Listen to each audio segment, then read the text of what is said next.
tardes. ¿Cómo andan? Se me vino un poco encima el tema del parcial, chicos. 30 de mayo. Nos queda esta clase, la próxima y el repaso. ¿Sí? ¿Cómo vienen con el tema lectura? ¿Cómo vienen con los temas que estamos trabajando? ¿Va? Bien. Saben que cualquier cosa, tienen mi mail, pueden consultar si tienen alguna duda cuando van leyendo. Y les sugiero que para el día del repaso vengan con lo máximo leído. Sé que a veces es difícil venir con todo leído, pero dado que es el sábado y nosotros nos vemos miércoles, es como que es muy cerca, estaría buenísimo que tengan todo leído porque el repaso principalmente consiste en que ustedes traigan las dudas. O sea, si ustedes no tienen el material leído, no sé cuánto les puede servir. ¿Sí? Entonces está bueno utilizar ese espacio para que ustedes traigan las dudas. ¿Está? Bueno, hoy quiere que les lea por mi letra, leo rápido. Contenido manifiesto, contenido latente. Esto por supuesto es diferencia, ¿no? Deseo inconsciente, restos diurnos, censura, resistencia, desfiguración, pensamientos oníricos, función del sueño. Trabajo del sueño, acá puse, ¿sí? Condensación, es esa C. Desplazamiento es la D. Figuración en imágenes visuales y elaboración secundaria. Trabajo de interpretación, 3 reglas, no las puse cuáles son, están en la conferencia 7, en la página, en la segunda canilla. Condensación, desplazamiento, figuración en imágenes visuales o figuración, figurabilidad también podría ir. O transposición en imágenes visuales, cualquiera de esas. Y acá es elaboración secundaria. Y aquí hice el esquema del peine, de nada, me faltó algo.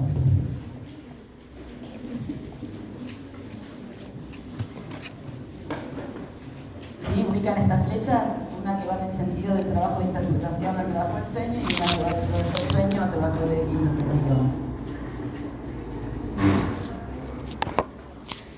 Bien. Calculo que ahora sí ya todos vieron el esquema del peine y deseo inconsciente. ¿Sí? Quedó entonces más claro lo que habíamos visto un poco por encima la vez pasada. Entonces, ¿en qué consiste un sueño, además de ser la realización del deseo inconsciente o el cumplimiento de un deseo inconsciente y un acto psíquico de pleno derecho?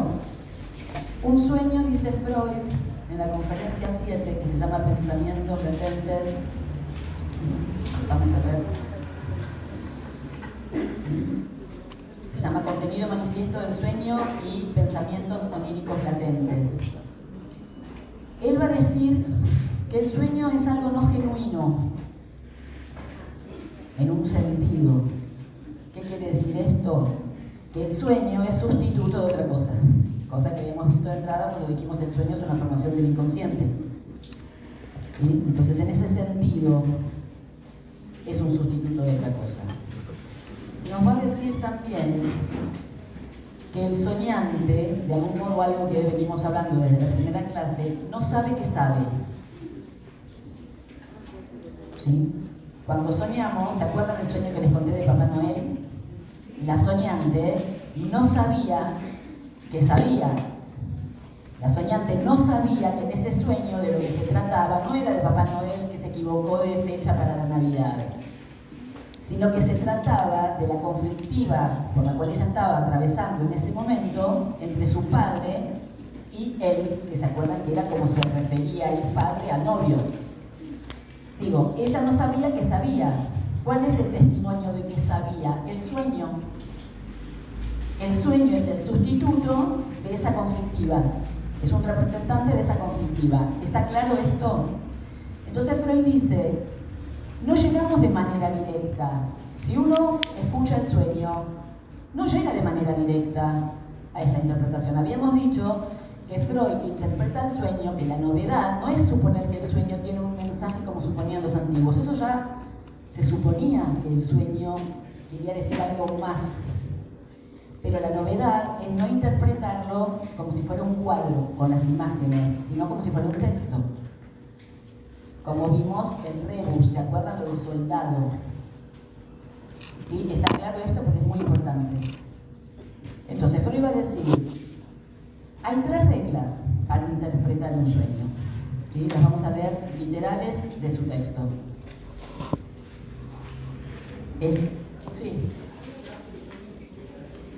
Sí, condensación, desplazamiento, transposición en imágenes visuales o figuración en imágenes visuales y elaboración secundaria. De todos modos, cuando avancemos ya se van a dar cuenta solo cuando lo explique. Van a entender después las siglas. Entonces, el sueño como un todo es el sustituto desfigurado de algo diverso, de algo inconsciente. Y la tarea de interpretación del sueño consiste en hallar eso inconsciente. Estoy en la página 103. ¿Hay otra pregunta? En la conferencia 7. ¿Sí? Conferencia 7 que se llama Contenido manifiesto del sueño y pensamientos oníricos latentes. ¿Sí? Contenido manifiesto, pensamientos oníricos. ¿Cuáles son las 3 reglas para interpretar un sueño?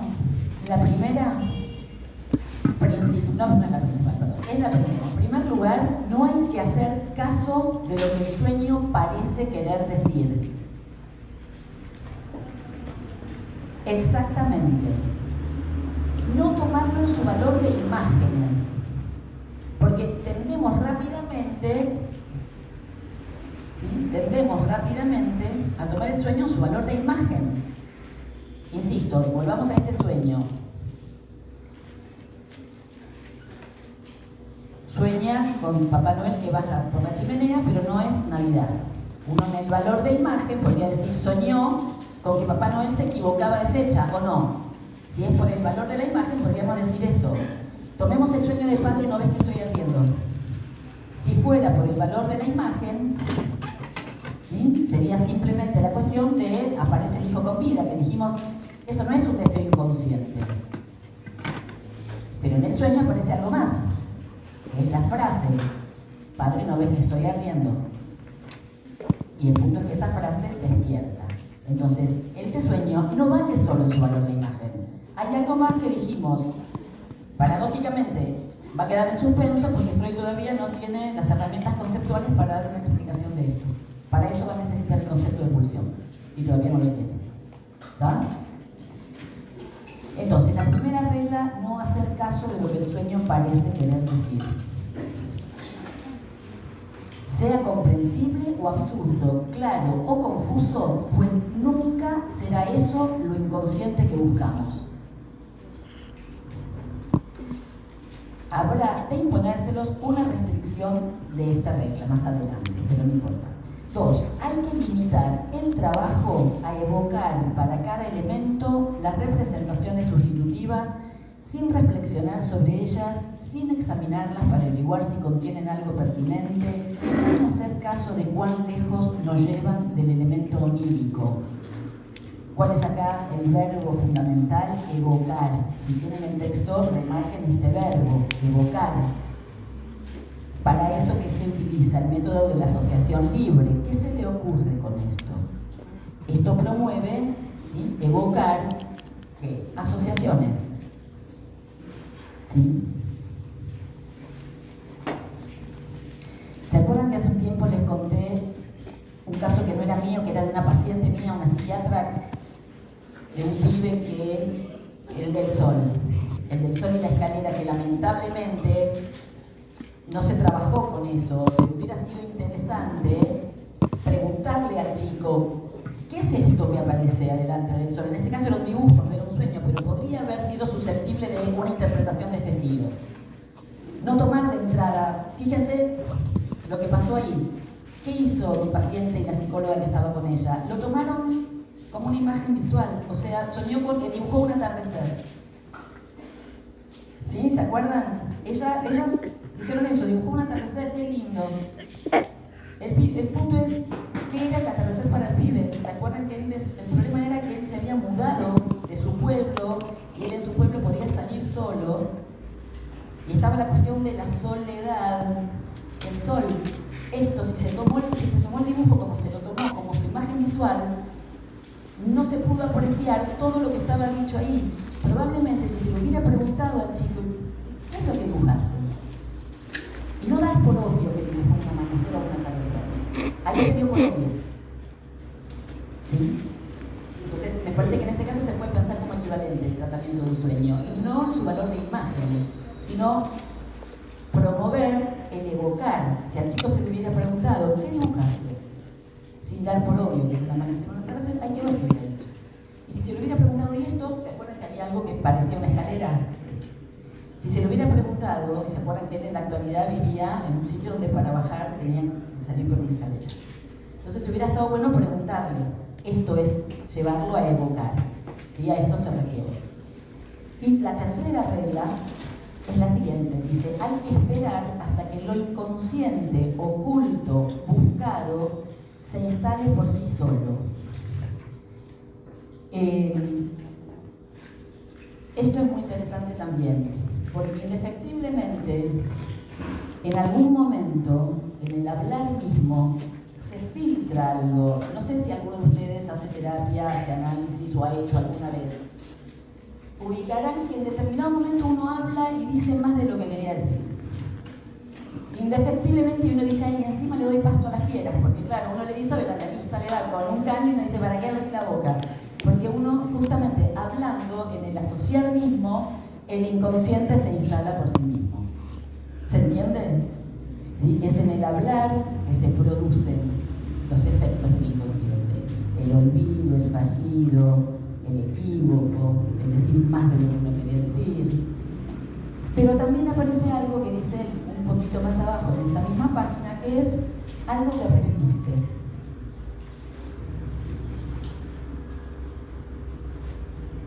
Él dice, en determinado momento puede aparecer algo que se opone al trabajo de interpretación. Por ejemplo, puede suceder que uno lleva un sueño a análisis, el analista promueve el evocar, uno empieza a hablar y en determinado momento dice, no me acuerdo más. Ay, se me borró. Ya. No, supongo que les recontrapasó, que sueñan algo, se despiertan, se lo acuerdan y pasa un rato y se empieza como a escapar como si fuera agua entre las manos. ¿Sí? Digamos, se empieza como a... y nos empiezan a faltar partes y de repente, ¿qué era lo que había soñado? ¿Les ha pasado esto? Y uno dice, ¿qué pasó? Se va como agua entre las manos.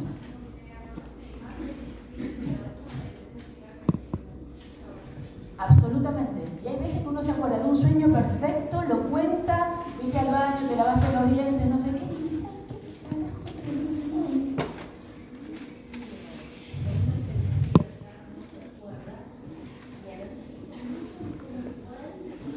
Esto es exactamente de lo que hablo, exactamente eso. ¿Qué pasa ahí? ¿Es un problema de la memoria? ¿Qué es? Exactamente. En estas cosas repara Freud. En estas cosas repara Freud. Como les dije una vez, la neurociencia también se ocupa de los sueños, pero no de esto. Se ocupa de poner cables y si hay sueños REM o no hay sueños REM, pero no de todo esto. Entonces, lo que Freud va a encontrar es que al trabajo de interpretación le aparecen resistencias. ¿Sí? Que algo, esto ustedes ya vieron en teóricos, ¿no? ¿Se acuerdan? Bueno. La resistencia es una fuerza que se opone a esto inconsciente que pugna por manifestarse. ¿Sí? Bien, de esto trata esta conferencia. ¿Ya? Y de esto trata el trabajo del sueño. El trabajo del sueño trata de transformar esto que es el contenido latente, que es lo que está desfigurado en el sueño. ¿Se acuerdan que lo primero que dije es que el sueño es algo no genuino en un sentido? Es algo no genuino en un sentido, ¿por qué? Porque está desfigurado, es el sustituto desfigurado de otra cosa. Esto que es el relato del sueño, ¿se acuerdan que habíamos dicho que esto es el relato del sueño? Que es lo único que tenemos.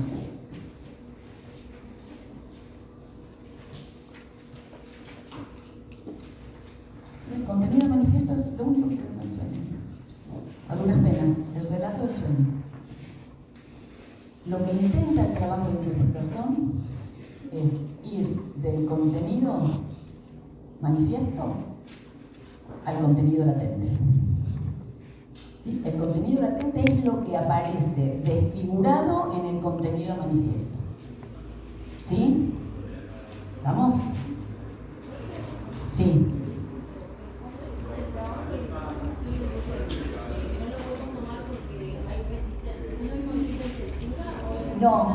No, muy bien la pregunta, porque acá, si la resistencia que aparece en el trabajo del sueño, podemos tomarla como la censura. Y buena la pregunta, porque justamente una de las cosas que vamos a hacer ahora es diferenciar. Yo hablé de resistencia, todavía no hablé de censura, ¿sí? Pero no.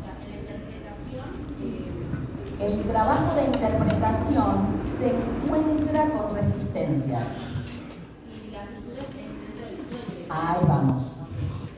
De nada.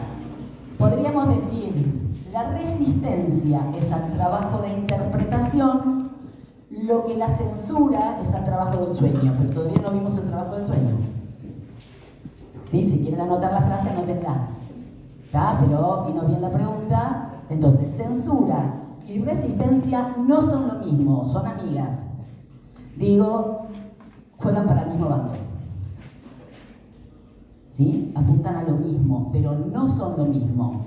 La resistencia aparece en el transcurso del trabajo de interpretación. La censura en el trabajo del sueño. Por eso repito, la resistencia es al trabajo de interpretación, lo que la censura es al trabajo del sueño. ¿Sí? Bien. Estamos entonces con la cuestión del trabajo de interpretación, en cuál es la modalidad, que es no tomar al sueño en su valor de imagen, sino a la manera de un jeroglífico o un rebus. Están las reglas, está que el trabajo de interpretación lo que intenta es, partiendo del contenido manifiesto, llegar al contenido latente. ¿Estamos hasta acá? ¿Se entendió? Bien, entonces avancemos. Vayamos ahora a esto, porque de lo que se trata es, partimos de lo que tenemos, lo más obvio que es el relato, el punto de llegar al otro que es más complejo en un sentido, porque no es obvio. ¿Sí? No es obvio. El trabajo de interpretación está más a la vista, analista, paciente, hola, sueño tal cosa. Eso es más obvio. Lo otro es una construcción más compleja. Freud nos va a decir que a los fines teóricos y de la transmisión, él va a separar todo esto de manera ordenada, pero en realidad en el trabajo del sueño no está ordenadito, condensación, desplazamiento, sino que esto puede darse en distintas combinatorias. ¿Sí? Pero nosotros lo vamos a separar para explicarlo. Freud va a decir que todo sueño, que es nuestra última frase de la clase pasada, no sé si se acuerdan, que el deseo inconsciente es el motor del aparato y es el motor del sueño. ¿Se acuerdan? Esa fue la última frase que dije dejamos con esta. ¿Sí? El deseo inconsciente es lo que pone a trabajar a las huellas. Esto les quedó claro, que es muy difícil el concepto de deseo, porque es difícil. Pero quedó claro que el deseo es una fuerza impulsora en un sentido. En tanto siempre hay una diferencia entre lo que uno busca y lo que uno encuentra. Si no fuera así, no existiría el menú. El menú de un restaurante. El menú en nuestra cabeza. ¿Sí? Si no tuviéramos deseo, tuviéramos instinto, no tendríamos menú. No diríamos con sal, no, si no hay mayonesa no como. Ah, no, está la heladera llena, pero quería sushi, así que entonces no como nada y me voy a dormir sin comer. Está muy cocido, no, está un poco crudo. No diríamos eso. ¿Se imaginan un león diciendo está un poco crudo, esta cebra está vieja? Correcto. Comida. ¿Sí? No empiezan, le falta sal. Los animales de la familia es otra cosa. Los animales de la familia es otra cosa, que no quieren la comida, por ahí les das al gato un mes una comida, después no la quiere, la tenés que cambiar.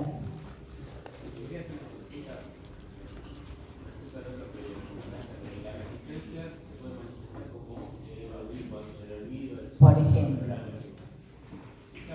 hay momentos, porque a ver, a mí me pasó y que ese tiempo que pasa te dicen que no sueñen directamente. Total. Absolutamente, no hay ni siquiera un recuerdo. No hay ni siquiera un recuerdo, está muy bueno. No hay ni siquiera un recuerdo. Sí. Volviendo a lo del deseo y el menú.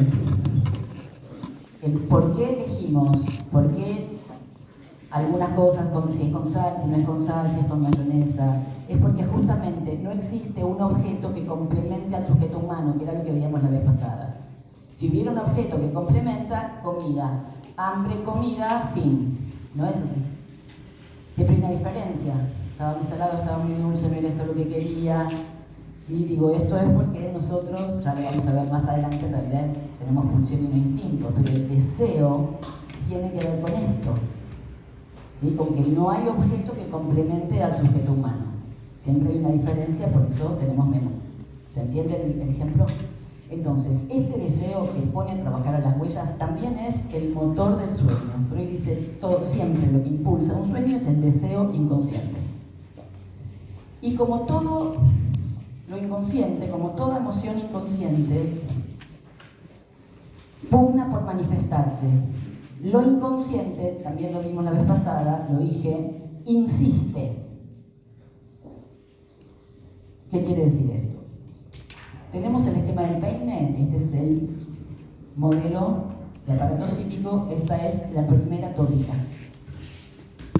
Ya tienen en claro, está dividido en sistemas, huellas, hay energía libremente móvil que recorre el aparato. Freud va a decir el escenario de los sueños es otro que el de la vida de vigilia. ¿Cuál es el escenario de los sueños? Este. Freud va a decir, el deseo inconsciente pugna por manifestarse, o sea, va en esta dirección. ¿Estamos de acuerdo? Si pugna por manifestarse, acá tenemos percepción-conciencia, el polo motor, entonces la dirección es esta.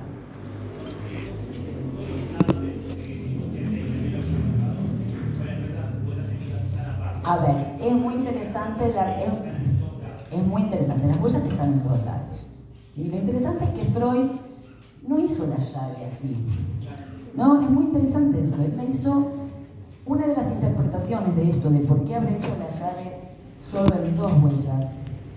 Una de las interpretaciones es esto que vimos en nuestra primera y segunda clase, que es que al menos con 2 marcas hay un efecto de sentido. Que hacen falta menos 2, que con 2 huellas ya podemos tener un efecto de sentido. ¿Se acuerdan? Bueno, quizás es esto lo que Freud nos quiso decir al poner que al menos con 2 ya podemos tener un efecto inconsciente. ¿Sí? Pero de todos modos, el resto de las huellas también son inconscientes. Pero por ahí tienen otro estatuto de inconsciente. Freud también lo dice acá. ¿Qué comieron ayer al mediodía? Hasta que yo acabo de decirlo y por ahí lo piensan, ¿era inconsciente para ustedes o no? El número de documento de ustedes. Ok, hasta que yo lo pregunté, ¿lo estabas pensando? ¿Lo tenías? Perfecto, entonces ¿qué era? Bien, inconsciente, ¿o no? Pero podríamos decir inconsciente en el sentido de que no estaba en la conciencia. El punto es que Freud va a diferenciar en lo inconsciente propiamente dicho y lo inconsciente por el momento, asequible fácilmente por la vía de la atención. Eso es preconsciente, que es momentáneamente inconsciente. ¿Sí? Cualquier cosa que yo les pregunte, o que se les pregunte en cualquier momento, ¿dónde es la parada del 41? Que ustedes no lo tenían presente. Era inconsciente, descriptivamente hablando, descriptivamente, pero fácilmente, vía la atención, se recupera. Hay otras cosas que no. Que por más atención que pongamos, no hay posibilidad de llegar.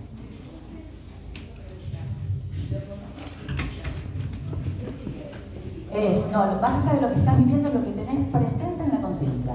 Aquello de lo cual sos consciente. Fin. Eso es.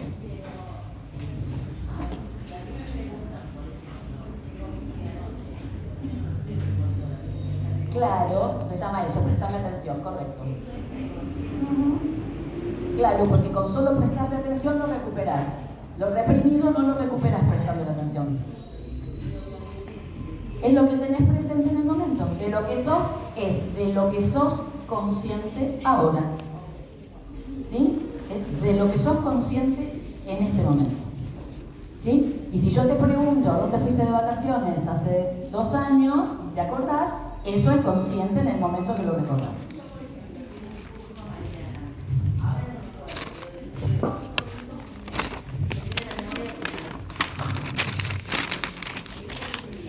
Lo mismo, exactamente lo mismo, no importa si es algo para atrás o algo para adelante. Si tenés sacado un pasaje para un viaje de laburo en un mes y no lo tenés presente, eso es preconsciente. Si te pregunto, che, ¿tenés algún viaje de laburo? Sí, tengo. Entonces se hizo consciente. ¿Sí?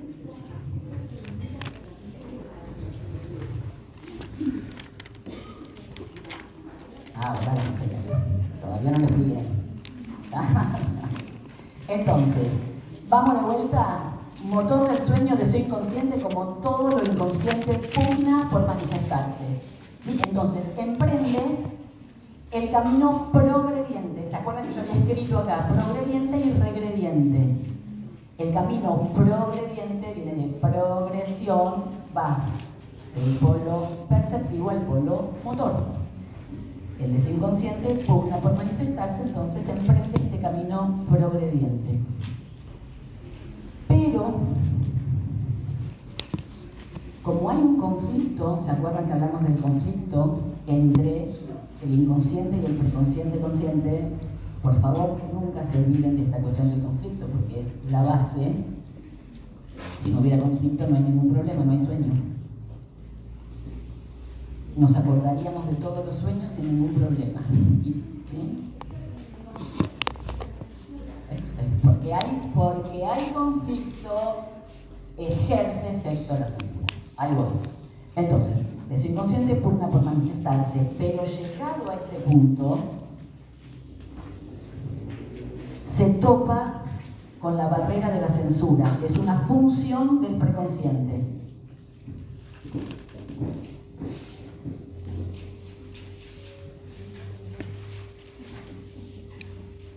¿Sí? Al toparse con la barrera de la censura, no puede pasar. ¿No? ¿Qué quiere decir? Vale, que esto es muy importante.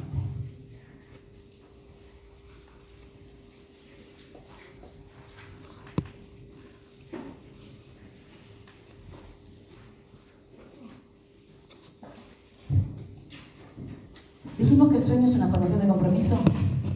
¿Sí? ¿Entre quién y quién? Entre las partes en conflicto, entre el inconsciente y el preconsciente consciente.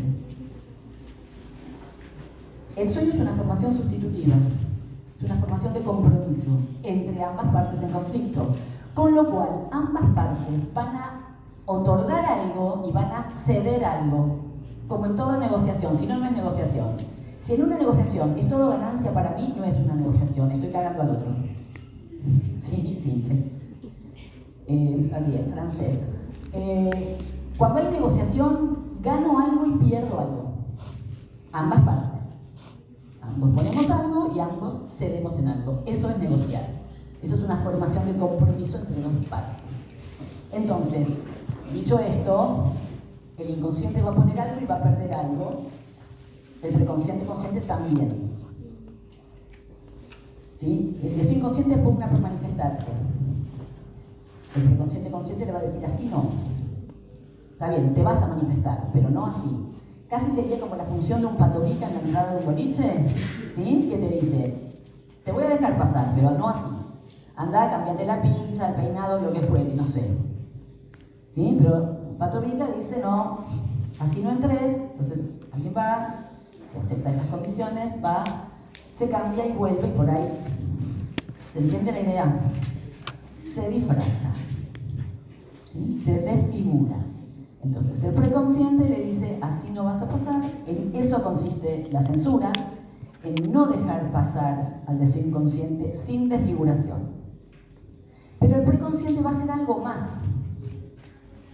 ¿sí? Le va a dar algo, de algún modo, dicho, que es esto.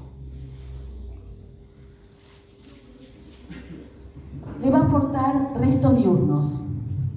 ¿Qué son los restos diurnos? Y esto me parece que lo van a saber todos. Cuando sueñan, ¿se dan cuenta que siempre hay algo que tiene que ver con algo del día anterior, con algo de hace 2 días, con la conversación de la noche, con la semana pasada? En los sueños siempre hay algo, que es lo que Freud llama restos diurnos. En general son cosas indiferentes, en general no son cosas muy importantes. En general son cosas indiferentes y que aparecen ahí de algún modo. Estos restos diurnos van a colaborar con la desfiguración onírica. ¿Sí? Entonces, el deseo inconsciente, que es una fuerza, que es un factor cuantitativo, se va a enlazar con los restos diurnos. ¿Sí? Va a investir estos restos diurnos. Y ambos, deseo inconsciente más restos diurnos, van a emprender el camino regrediente. ¿Por qué? Uno, porque fueron rechazados por el preconsciente, lo que acabamos de decir. Pero hay un segundo factor, que es que hay algo desde lo inconsciente que atrae. Hay un doble juego de fuerzas. Para que se emprenda el camino regrediente, hace falta un doble juego de fuerzas. ¿Se acuerdan de Signorelli, Botticelli, Boltraffio? ¿Se acuerdan que estaba abajo en el gráfico sexualidad y muerte? ¿Vieron que, esto se los tienen que haber explicado, que por una parte estaba el rechazo por parte de la conciencia, ¿no?, en relación a Signorelli? ¿Sí? Signorelli había quedado fuera de la conciencia, no había forma de que aparezca. Sin embargo, algo insistía, ¿sí? Algo inconsciente insistía. Lo que va a decir Freud es que para que Signorelli no apareciera, no alcanzaba con el rechazo por parte de la conciencia, sino que había algo inconsciente que ejercía atracción, y eso era sexualidad y muerte. Lo que ejercía atracción por parte del inconsciente. No, para que no salga. Lo que ejerce atracción es un doble juego de fuerzas que apuntan a lo mismo. Si yo te pido ayuda para mover esta mesa, vos vas a empujar para acá y yo voy a tirar para acá. ¿Sí? Es un doble juego de fuerzas. No alcanza con que empujes vos solamente, sino que yo también hago fuerza para traer esto. Esto es lo mismo. El preconsciente rechaza para este lado y el inconsciente atrae para este lado. ¿Se entiende? Claro. En el caso de un síntoma, acá estamos hablando de la formación de un sueño, entonces acá no se va a tratar de reprimir, se va a tratar de emprender el camino regrediente. ¿Sí? Para emprender el camino regrediente, esto no lo explicaron cuando vieron el camino regrediente en el punto B. Para emprender la regresión, no alcanza con el rechazo del preconsciente.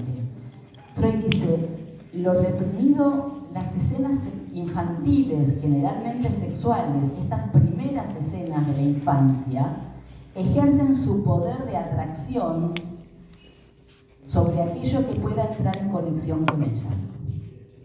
¿Sí? Entonces, Freud va a decir que lo reprimido desde antes, y por eso, y esto es algo que se sigue diciendo inclusive en circuitos no psicoanalíticos, que los primeros años de vida son los más importantes. ¿Sí? Esto lo habrán escuchado y dicho desde por pediatras, por docentes, por distintas disciplinas.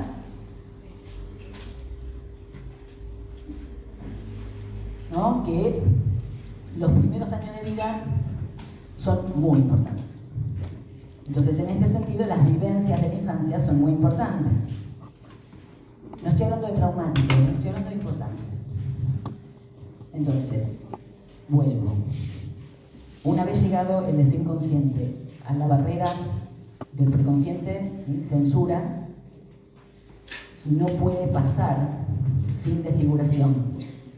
El preconsciente le aporta restos diurnos, sigue sin dejarlo pasar, y debido al rechazo del preconsciente y a la atracción, acuérdense, este doble juego de fuerzas, pero que apunta, ¿sí?, a que se emprenda esta dirección, emprenden el camino regrediente.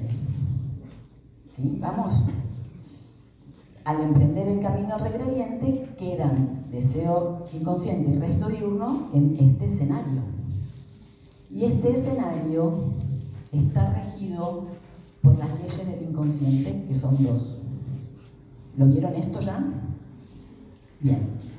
Las leyes del inconsciente son condensación y desplazamiento, exactamente. ¿Sí? Proceso primario. ¿Sí? Esto lo van a ver, o sea, lo vieron cuando vieron proceso primario y proceso secundario. Proceso primario es el proceso que rige a nivel del inconsciente. Proceso secundario es el que rige preconsciente-consciente. El proceso primario va a tender a la identidad perceptiva, el proceso secundario va a tender a la identidad de pensamiento. Esto lo tienen en prácticos y teóricos. Entonces, ¿en qué consiste el desplazamiento? Ya del desplazamiento hablamos desde el día 2. ¿Se acuerdan cuando el falso enlace? ¿Se acuerdan cuando hablamos del divorcio, representación, mundo de afecto? Que el afecto se desplazaba de una representación a otra. Entonces, la idea del desplazamiento ya la tienen. ¿Sí? Freud la define como un corrimiento del acento psíquico. Es una de las leyes del inconsciente. Corrimiento del acento psíquico. Acuérdense de mi paciente con el tema de la máquina de café, hubo un corrimiento del acento de mi hermana se está muriendo a corrieron la máquina de café. ¿Sí? Se desplazó de una representación a otra. Y la condensación. ¿No se acuerdan? Sí, chicos.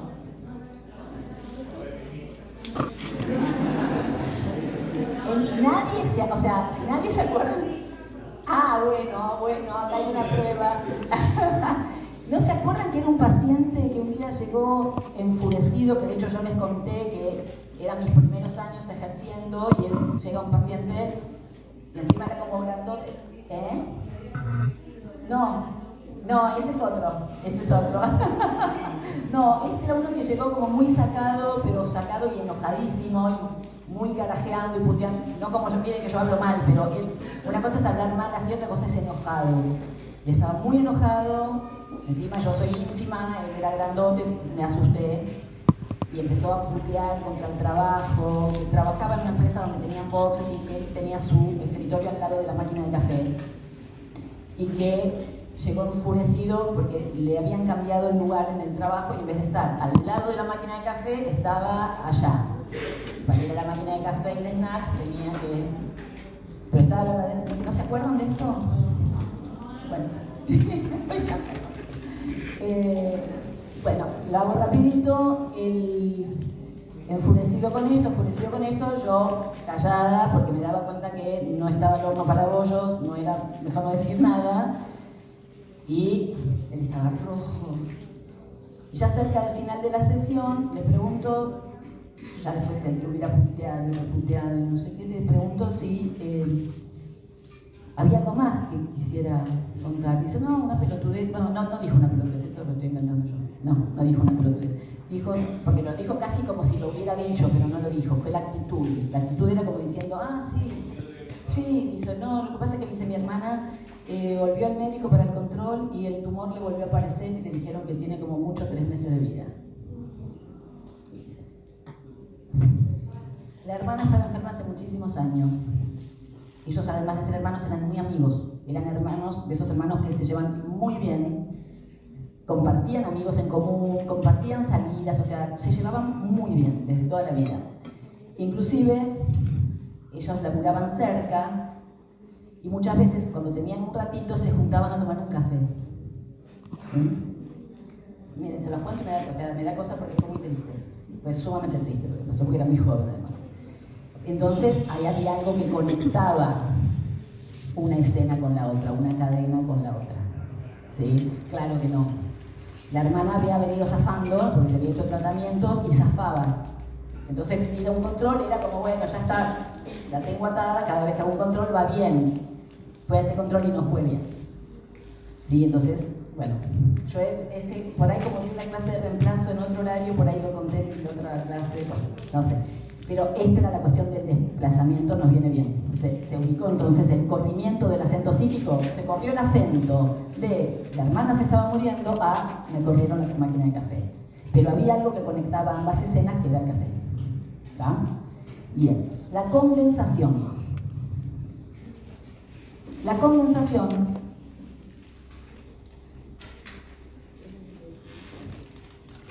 como su nombre de algún modo lo indica, consiste en condensar, ¿no? Me parece muy obvio. Pero en esa condensación hay una resignificación, un cambio en el sentido. ¿Les pasó alguna vez de soñar con alguien que dijeron, soñé con mi mamá, pero en realidad el pelo era el mío, no era el de ella, y estaba vestida igual que mi tía, y estaba en una casa que no era mi casa? ¿Sí? Y en una misma persona, por ahí aparecen una vivienda que no es la vivienda de la persona, un pelo que no es el pelo de la persona, una vestimenta que no. Aparecen varios elementos que se condensan en uno, ayudando también a la confusión, porque uno dice, ¿con quién carajo soñé? Porque uno dice, ¿quién era? ¿Sí? Entonces, en la condensación, varios elementos aparecen representados en uno, colaborando de algún modo también con la desfiguración. Estas son las leyes del inconsciente, condensación y desplazamiento. Entonces, volvemos. De su inconsciente emprende el camino progrediente, pugnando por manifestarse. Se encuentra con la barrera de la censura, así no pasás. El preconsciente aporta los restos diurnos y ambos, de su inconsciente más restos diurnos, emprenden el camino regrediente debido al hecho del rechazo por parte del preconsciente y de la atracción desde el inconsciente. Una vez en este escenario, quedan sometidos a las leyes del inconsciente, que son proceso primario, condensación y desplazamiento. Ya tenemos un material desfigurado. Sí, mano por ahí. Ah, claro, lo que dije antes. Si vos te pones ahí para que corramos la mesa, vos vas a rechazar, de algún modo empujar de allá para acá.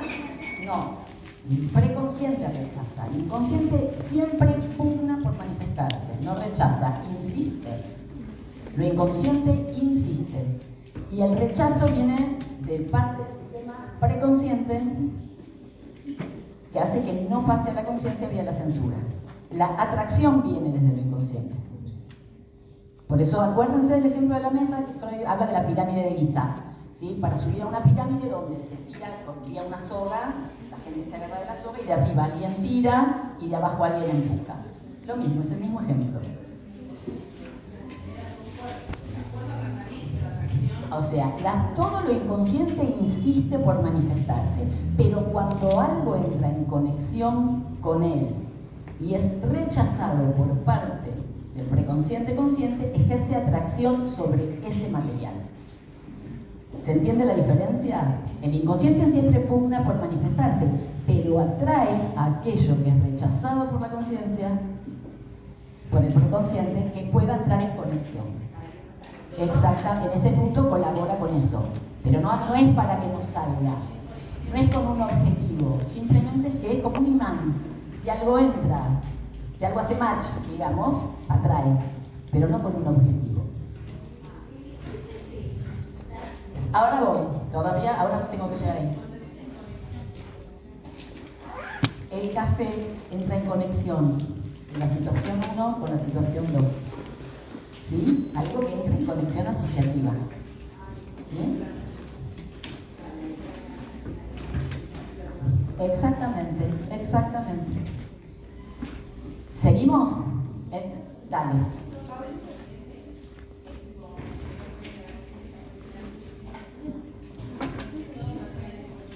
Todo no. No, todo sí, por eso mismo tiene que salir desfigurado. Claro. ¿Cómo? ¿A qué te referís con todo?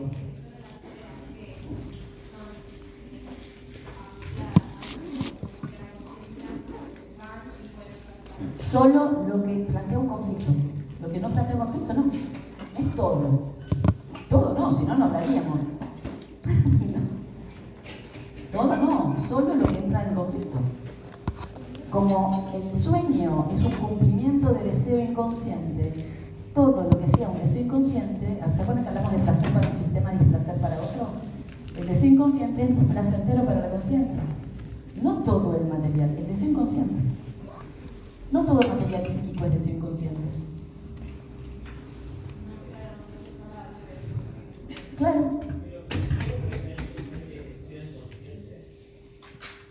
Todavía no tenemos la metapsicología, ¿sí? Todavía no tenemos la metapsicología, ya vamos a ver que por lo pronto vamos por esto, por el trabajo del sueño. Después vamos a ver que la cosa es más compleja, pero siendo que es el parcial en 3 semanas o 2 semanas, prefiero que nos enfoquemos en la cuestión del sueño. Acordémonos que estamos acompañando a Freud en la construcción de los conceptos. Entonces, todavía no tiene Freud la metapsicología. Entonces, por lo pronto está hablando del deseo inconsciente. Después vamos a ver todo lo demás. Por lo pronto vamos a ubicar el trabajo del sueño. ¿En qué consiste? En que hay algo desde... Había una mano, me parece, por allá. Sí.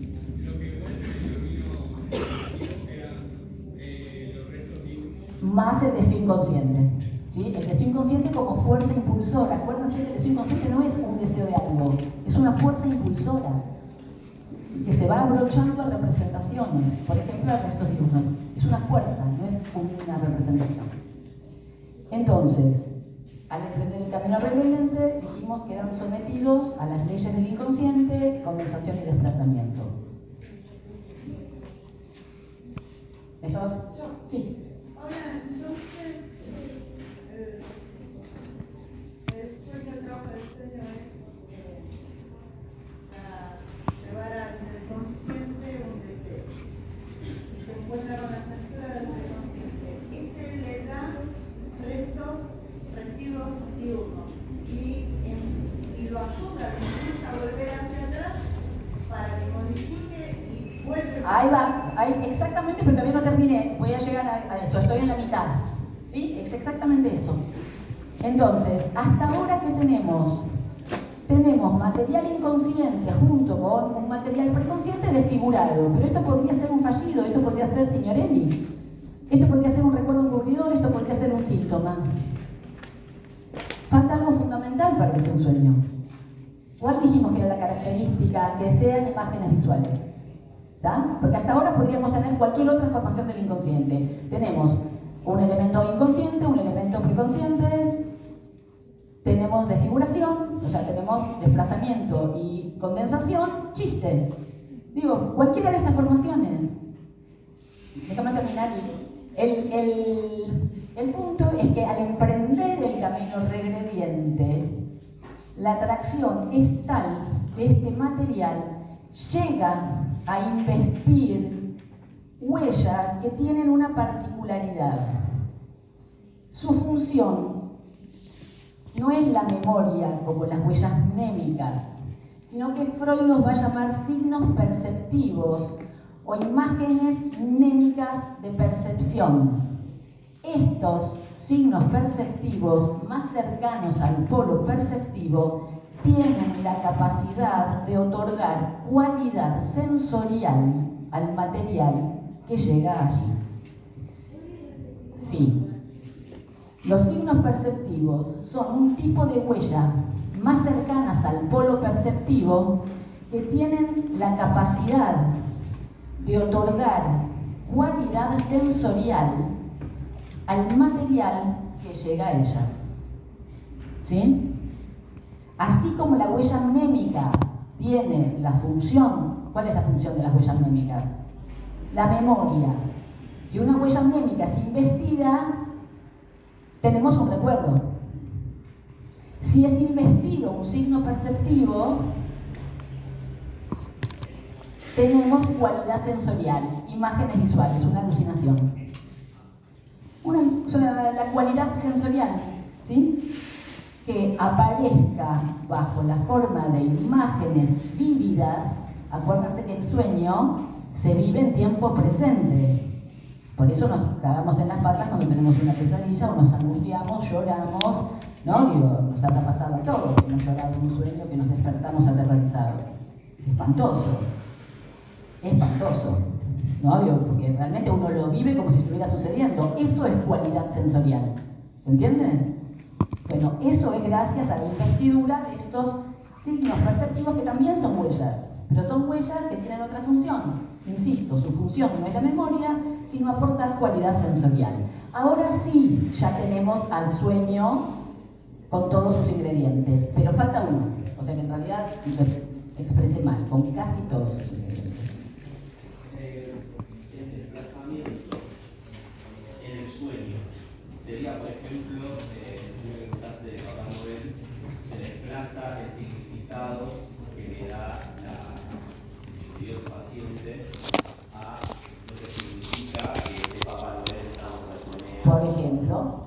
Lo vamos a ver muy bien en la clase próxima con el sueño de 3 entradas. ¿Sí? Acá había una pregunta que yo dije... ahí no sé tu nombre. Había una pregunta que me habías hecho que...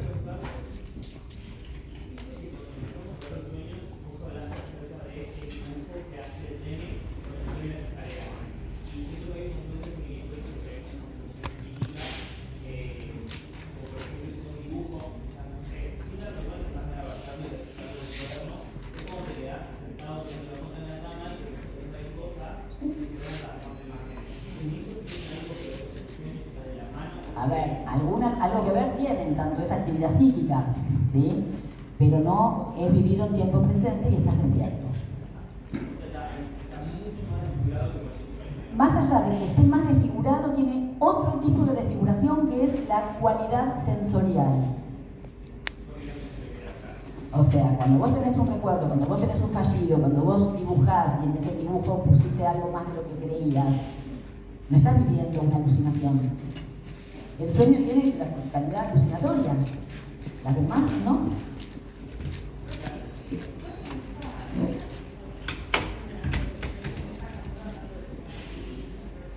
En algún momento, en alguna parte de toda la interpretación de los sueños, por supuesto que menciona, hay casos de personas que no lo formalizó ni metió nada conceptual al respecto. Bien, vamos a la última parte entonces del trabajo del sueño. Ya tenemos condensación, tenemos desplazamiento, tenemos figurabilidad o transposición en imágenes visuales o figuración en imágenes visuales. Y ahora, ya habiendo estado desfigurado, el sueño sí vuelve a emprender el camino progrediente. O sea, en el sueño se cumplen 3 movimientos. Primero, ¿se acuerdan? Camino progrediente. Luego, camino regrediente, que llega a las huellas, a los signos perceptivos. Y luego, una vez más, porque si no, no nos lo acordaríamos, chicos, el hecho de que nos despertamos y decimos, soñé con, es que el sueño volvió al camino progrediente, por eso nos hacemos conscientes del sueño. ¿Sí? Entonces, el tercer movimiento es nuevamente progrediente. Por favor, anótenlo. ¿Sí? Los 3 movimientos son primero progrediente, segundo regrediente y tercero nuevamente progrediente. ¿Qué es esto? Nos despertamos a la conciencia, a la vigilia. Uy, me desperté. Che, soñé con... ¿Estamos en este momento? Camino progrediente, o sea, salió finalmente a la conciencia. Cuando digo soñé con, me acuerdo de imágenes, ¿o no? Y empezamos a ponerle palabras a esas imágenes, ¿o no? Eso se llama elaboración secundaria. Ese es el último, esa es la frutilla del postre. Eso es el último elemento que colabora con la desfiguración. Eso que hacemos cuando nos despertamos, que se llama elaboración secundaria, es el intento de darle una fachada racional a esos jirones de imágenes. Eso es elaboración secundaria, ¿sí? Esto es el último elemento del trabajo del sueño que hace a la transformación del contenido latente en contenido manifiesto. ¿Sí? Una cosa es la elaboración secundaria como trabajo del sueño. El resultado del trabajo del sueño es el contenido manifiesto. El trabajo del sueño, ¿sí?, consiste en transformar el material. ¿Cuál es el material? El deseo inconsciente y los restos diurnos. Es sobre esto que trabaja el sueño. Transforma esto en un contenido latente. Y vía el trabajo de interpretación se trata de llegar del contenido manifiesto al contenido latente.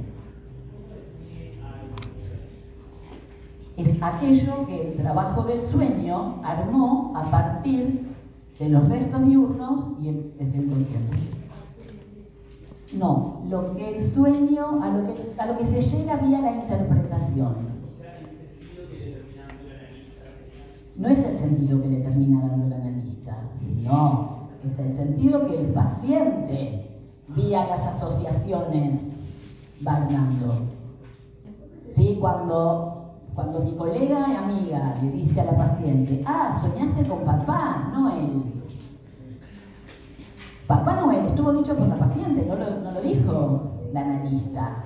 Lo que hace el analista es devolverle a la paciente con una puntuación, porque puso una coma. Es lo único que hizo, puntuar un texto. Pero un texto que trajo la paciente, no lo dijo el analista. Ojo, por eso las reglas de interpretación. Es el paciente que vía evocar trae asociaciones. Por favor, es muy importante, vienen bien tus preguntas, es muy importante para no confundir los distintos conceptos. ¿Sí? Por favor, en eso, entonces, vía el trabajo del sueño se produce lo que el trabajo de interpretación va a ir a buscar. ¿Sí?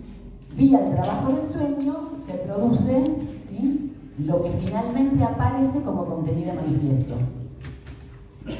¿Sí? Yo puse acá 2 fechas. El trabajo de interpretación, consiste en ir, ¿sí?, a lo que el trabajo del sueño produjo.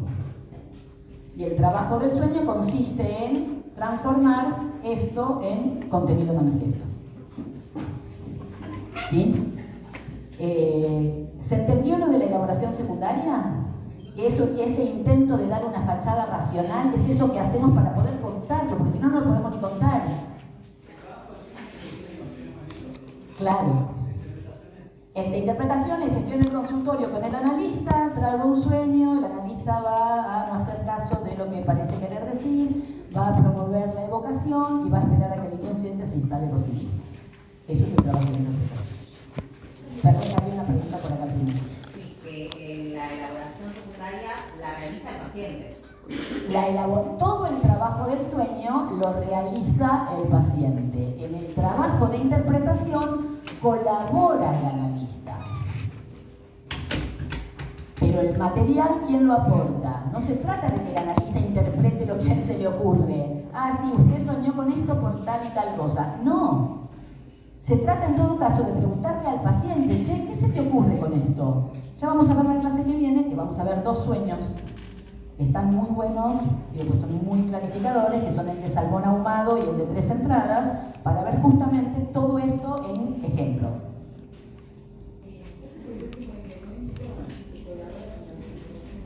Exactamente. O sea, la elaboración secundaria es muy importante, y ahora seguimos con esto y ven. La elaboración secundaria acontece cuando estamos despiertos. ¿Sí? Sucede cuando estamos despiertos. Es como la puntada final. Exactamente. Es lo que lleva al relato. El relato es el contenido manifiesto. Es eso que agregamos. Por eso, insisto, es ese intento de transformar en un relato algo que por ahí son jirones de imágenes, chicos. Acuérdense de sueños. El sueño no es un relato. Ustedes, si se acuerdan cuando hagan la prueba, cuando se acuerden de un sueño, van a ver que lo que tienen son imágenes. Imagen de una calle, imagen de una puerta, imagen de una persona, y uno después dice, soñé con mi mamá, En el sueño uno no dice eso, uno ve las imágenes. Cuando uno se despierta, hace un relato. Soñé que mi tía me decía por qué no estudio más cada vez que tengo un examen, no sé. Digo, pero eso no aparece como un relato en el sueño. El relato lo aporto cuando me despierto. Y eso es lo que Freud llama elaboración secundaria. ¿Sí? Es este intento de dar una fachada racional a eso que son imágenes. Ahora, finalmente, después de la elaboración secundaria, entonces, después del trabajo del sueño, que consistió en todo esto, tenemos el contenido manifiesto. ¿Sí? Ahora bien, sí.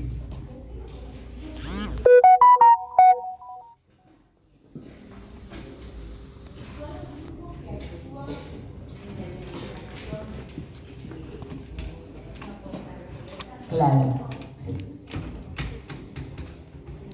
Sí, los signos perceptivos son los mismos. ¿Se acuerdan que no lo vimos juntos, pero yo creo que, a ver si otra vez lo dije en otro lado, pero creo que no, lo dije acá, En el caso Signorelli, hay una nota al pie de página, no sé si la tienen, donde Freud cuenta que cuando está en el capítulo siguiente esa nota, pero yo creo que en el programa estuvo por años, no sé si sigue estando. Freud cuenta que cuando le pasó lo de Signorelli, en ese momento en que él trataba de acordarse, le aparecían de manera, y él lo dice, hipernítidas las imágenes de los frescos de Botticelli, perdón, de Signorelli. ¿Sí? Y decía, me aparecieron hipernítido. No es lo mismo acordarse de algo que algo sea hipernítido. Él hace hincapié en que había una cualidad sensorial particular en esas imágenes que le aparecían. Y también cuenta otra cosa que le pasó una vez que fue a ver una ciudad y tenía que visitar a un tipo que no le caía nada bien, le daba mucha fiaca ir a verlo, y se olvidó del número de la calle, del nombre de la calle, no se acordaba el nombre de la calle, si él lo dice que yo soy súper memorioso para el nombre de las calles, y sin embargo me aparecía, cuenta él, hipernítido el número. Dice, cuando en realidad yo de los números no me acuerdo nunca, me acuerdo de las calles, y esta vez me olvidé de la calle y me aparecía hipernítido. Sí, habla nuevamente de lo hipernítido. No es frecuente que, es más, yo no recuerdo que me haya pasado estando despierta de algo hipernítido. Sin embargo, él cuenta que a él le pasó, y en ese caso podríamos también pensar que lo que sucedió es sin llegar a ser una alucinación, porque no era una alucinación, pero hay algo que por ahí emprendió la regresión demasiado cerca de los signos perceptivos y adquirió cierta cualidad sensorial. ¿Sí? Bien. Quisiera ver si el contenido latente es lo que el inconsciente quisiera que se recuerde, que esté consciente, y manifiesta lo que de hecho ve en el consciente desfigurado. A ver. Por ahí va, el punto es que el inconsciente en realidad no quiere nada. ¿Sí? Digo, como porque es muy difícil de entender, o sea, no es fácil nada, es muy abstracto. El inconsciente en realidad no quiere nada. Digo, es una fuerza impulsora este deseo inconsciente. ¿Sí? ¿Se acuerdan esto que decíamos? Es una diferencia entre lo buscado y lo encontrado. Es una fuerza que pugna en Signorelli. No es que el inconsciente quería algo. Simplemente es una fuerza que empuja por hacerse consciente o busca satisfacerse. No tenemos el concepto de pulsión todavía, con lo cual es más complicado. Pero pensemos a este deseo inconsciente como una fuerza impulsora que tiene dos caras. Por una parte, esta cara de empuje, ¿sí? De este factor cuantitativo que empuja. Pero por otra parte tiene otra cara, que es que efectivamente no es solo una pura fuerza, sino que se va de algún modo abrochando a representaciones. Cuando puse el ejemplo de terminamos el secundario y quiero hacer una carrera, entonces el deseo ahí se abrocha, esta fuerza impulsora que hace que me levante todos los días, se abrocha a una representación, quiero estudiar. Pero una vez que se abrocha, ¿qué pasa después? Ya no alcanza, ¿se acuerdan? Y ya no es quiero estudiar. O sea, es como que se escapa, cuando uno lo agarra, se escapa. Es como que se resiste a la significación. Cada vez que le damos una significación, se nos escapa, era estos zapatos, pero al mes ya no son esos zapatos, ya estoy aburrida de esos zapatos, ya quiero otra cosa. Salió un modelo más nuevo de teléfono, ya no me alcanza. Por supuesto, el capitalismo salvaje se aprovecha de eso a diestra y siniestra. ¿Sí? Si lo piensan un poco, ¿en qué creen que está sostenido el hecho de que se cambie cada un año o dos el modelo de celular? A ver, ¿en qué creen que está sostenido? Si no existiera esta cuestión del deseo insatisfecho, que siempre queremos otra cosa, ¿quién compraría un teléfono de un año o dos de uso? ¿Quién compraría? Nadie. Si son prácticamente iguales, le cambian dos cositos, una camarita, fin. Los electrodomésticos, la mayoría de los electrodomésticos, la maquinaria es exactamente igual que la de hace 20 años. ¿Cambian qué? La estética. ¿Sí? Cambian el diseño. Si no fuera que siempre queremos otra cosa, ¿por qué razón compraríamos otra mini pimer, otra licuadora? ¿Por qué? Si la que tenemos anda. ¿Cuántas cosas vamos a comprar otra si la que tenemos anda? Piénsenlo. Si no fuera, no necesitaríamos tener placares llenos de ropa. Con tener 4 cosas básicas y lavarlas, ya está. ¿Por qué queremos otra? Porque el deseo resiste a la significación, chicos. Entonces, es una fuerza impulsora. Se va abrochando a representaciones, ¿sí? Pero como se resiste a la significación, va desplazándose. Es metonímico. Se va desplazando. Cuando llegué acá, un ratito va, pero después es allá. Y llegué allá, y es allá. Y llegué allá, y así. Sí, claro, sí. Entonces, ¿se pueden ubicar estas dos caras del deseo? Como fuerza impulsora y como lo que resiste a la significación. ¿Sí? Entonces, bueno, digo como en relación al inconsciente, todo vino por tu pregunta, ¿sí? No sé si más o menos respondí. A ver, con el sueño de 3 entradas lo vamos a ver más claro. El deseo inconsciente en sí mismo, acá lo podemos pensar como el motor que pone a trabajar, ¿sí?, al sueño. Es donde comienza, es la fuerza impulsora del sueño. Al pugnar por manifestarse, el preconsciente aporta material. Este material, restos diurnos más deseo inconsciente, van a devenir el contenido latente. Ya lo vamos a ver, que son, el contenido latente son los pensamientos oníricos. ¿Sí? Uno podría decir, el contenido latente del sueño de la paciente de Papá Noel, que aparece desfigurado en el sueño, es, vamos a tomar la versión Papá Noel. Ese sería el contenido latente, lo que no aparece dicho de manera literal, ¿sí? Lo que aparece desfigurado. Pero podríamos pensar, y esto ya corre por mi cuenta, eso no es el deseo inconsciente, esos son los pensamientos oníricos latentes. El deseo inconsciente sería el deseo incestuoso de acostarse con el padre. El deseo incestuoso, eso es lo que no se puede ni pensar. Sí, bueno, obviamente. Eso es lo que yo les conté el caso de una paciente mía que un día llegó descompuesta, pero descompuesta literal. Me dijo, no me aguanto en el cuerpo, quisiera salirme del cuerpo. Lo que pasó, me dice, un sueño que no puedo ni, me dice, no puedo estar. Pero verdaderamente, así como el otro que les conté estaba furioso, ella estaba que no podía, estaba repugnada, no podía ni decirse, no puedo decirlo. Bueno, la esperé, y finalmente dijo, soñé que estaba embarazada de mi papá. O sea, estaba espeluznada, porque acá que hay algo que falló. En este sueño hay algo que falló. ¿Qué falló acá? ¿Sí? Acá falló la desfiguración. Por eso fue casi sin desfiguración. Por eso el horror le produjo al punto tal que se le produjo en el cuerpo. O sea, era espanto lo que tenía. Pero uno podría pensar que en el sueño de Papá Noel, algo de esto, obvio, está absolutamente disfrazado. Por eso vamos a ver la vez próxima con el sueño de 3 entradas, que no es lo mismo el contenido latente que el deseo inconsciente. Dijimos que el deseo inconsciente, ¿sí?, se abrocha a ¿quiénes? A los restos diurnos. Es todo este material el que nos da el contenido latente. ¿Cómo? El deseo inconsciente. Claro, el contenido latente es el resultado del trabajo que ejerció el sueño sobre el deseo inconsciente más los restos diurnos. Parece complicado. Si lo tienen escrito, si leen el texto, esto que dije, ¿sí?, escríbanlo. Les recomiendo esto, conceptualmente poner las diferencias de cada uno. ¿Sí? Agarren las guías de lectura.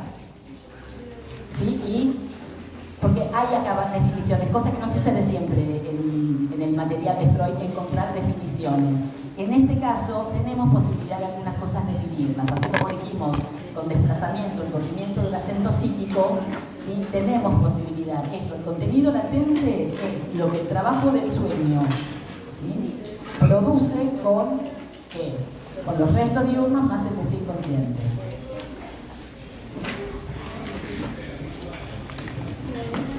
Acá, descompensación, desplazamiento, transposición en imágenes visuales o figurabilidad, ¿sí? Y elaboración secundaria.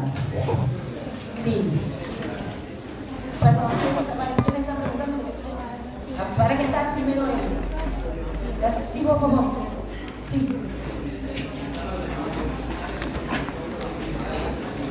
O sea, el contenido latente sí se forma con el inconsciente en los restos diurnos.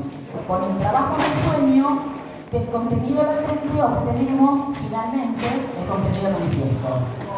Ojo. Perdón que estaba ahí primero. Le avisan, chicas, que